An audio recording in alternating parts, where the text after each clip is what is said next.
Making a screen adaptation of an immensely popular book or even video game for that matter can be a rather tricky task. A few negligent mistakes and an army of angry fans will come out charging. Fuck. Usually two kinds of people even attempt this type of stuff. The ones who respect the legacy and want it to be preserved and, well, the others whose motivations are questionable at best. Luckily, this film was made by the first bunch. Je suis le Comte de Monte-Cristo. To my recollection, what made Dumas' The Count of Monte Cristo so special is a certain meticulous structure that stretches over 29 years and doesn't shy from sometimes just stopping at the certain stages of a hero's journey, dedicating ridiculous amount of time, introducing at first glance random characters, but eventually leading to a big payoff. So what does this French version do with this type of a material? Luckily, nothing. What I mean by that is that I didn't find any substantial restructuring that would either benefit or even harm the film.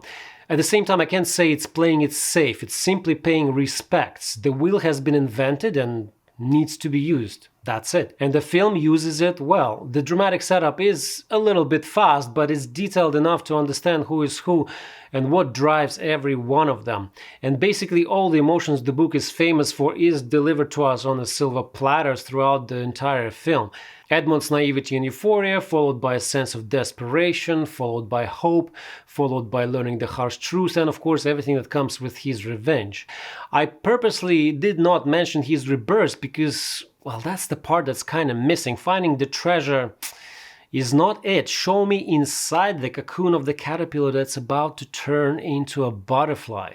Not enough time, I get it. But maybe there was. The whole Chateau d'If and meeting Abe Faria sequence is just wonderful. Maybe just spend less time digging and more time passing skills to Dantes. Sure, training sequences can be cliches, but come on, they're always a fun cliches, huh? Speaking of saving time, they did something very smart right after. Obviously, this is not Indiana Jones' story, so there's no need in any extra shenanigans when it comes to finding the treasure. So what do they do? Because it still needs to be somewhat epic. They use the right score. This is the very moment when the main music theme kicks in and basically just sells everything. Jerome Reboutier, I hope I'm saying his name right, did a fantastic job on the score. If there would be one thing I wish to spoil for you, that would be just playing it right now, but obviously that cannot be done and we're just gonna move on. After that, the 9 years that Edmond spent in hiding, developing his master plan in the book are basically omitted. It's a pretty heavy cut, but the film actually still recovers from it with no loss, and I ask myself why, but I think it's because of basically a very intelligent approach to developing all the characters. By then they already grew on me and I just wanted to see more and I went right back in. That, and there is this one alteration. When I saw it I was like, really? This is how we're gonna go about it?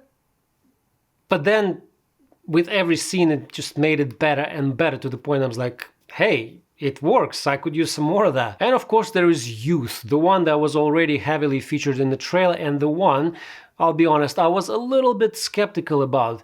Because you know, when you're already watching something and then this new character enters and then the other one and they have this awkward storyline that you don't give a damn about, well, that's not the case here. The youth walks in gracefully and carries everybody forward, not letting the story to get stale and adding this nice extra layer to it. They are basically a better side of Dantes, the side that grew on me personally pretty fast, and I didn't see that coming. By no means I want to take glory from Edmond and Pierre Niney who plays him. In fact, on my second watch I noticed that his Monte Cristo doesn't smile at all, but I kinda liked it.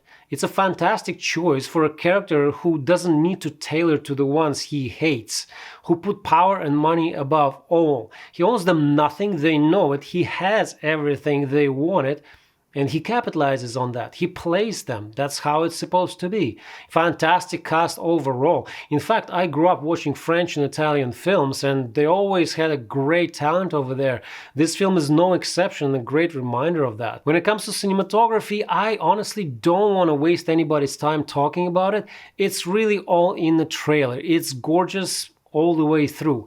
It's one of those cases when it's better to just see it than relying on some dude describing it to you, really. I just want to point out that I found the picture surprisingly vivid. What I mean by that one would think that the story of betrayal and vengeance could benefit from the cooler tones, but this film does the opposite, and it proves that that's not necessarily the case. Obviously, we're not talking Barbie kind of vivid, but at times it gave me the feeling of this surrealism that I felt like I'm actually flipping through the pages of the book.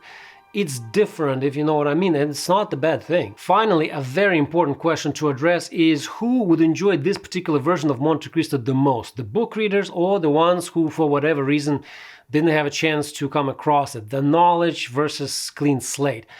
Well, on one hand, if you haven't read the book, I'd say probably the experience will be more seamless, but then there is always the risk of missing out on some possible intricacies that maybe not in the film, but your imagination just fills in the blanks. Like, for example, I came across a review title that calls it French Batman. Please don't do that. It's nothing like it. As a book reader, even though it has been a couple of decades, not only I didn't suffer through it, I actually found it better than 2002 version by a mile. My only wish would be probably to see even longer downfall of Danglars, Villefort and Fernand. But also at the same time, adding extra 15 or 30 minutes I don't think would solve the problem. At that point, you might as well go into 2 films. The optimal solution would be, of course, a TV miniseries, and guess what? Just when I thought I'm finally content with Monte Cristo adaptation for the rest of my life, while I'm finishing this script, I'm learning that there is one. It's another French-Italian production that just got released in some European countries. Imagine that. I guess I have some work to do. Thanks so much for watching. I'll see you in the next one.